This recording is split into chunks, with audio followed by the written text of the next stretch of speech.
kufuturu pamoja na sisi, na baada ya yeye yapo mambo ambayo yatakayoendelea hapa ndani yataacha historia katika futari yako ya leo. Narudia, baada ya shehe wetu wa mkoa kuja hapa kutoa neno kwa ajili ya kuisindikiza iftari yetu, baada ya yeye, hii itakuwa iftari yako ya historia. Ala? Katika miaka michache iliyopita ukijumlisha nao. Kuna tukio kubwa la kwenda kutokea hapa. Bila shaka. Ni zaidi ya kubwa. Mimi sina taarifa. Mimi ninazo. Wala sijanongonezwa. Naam. Unaweza ukaniambia? Hata mimi. Wewe utaambiwa na atakuja kulifanya. Kuona mimi niyo miongoni mwa wale ambao bado wenye subra. Naam.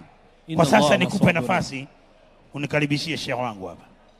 Kwa heshima na taadhima nimkaribishe Sheikh mkuu wa mkoa wa Dar es Salaam. Naam. Sheikh Walid Alhad Omar Kawambwa kwa ajili ya neno lake la ufunguzi.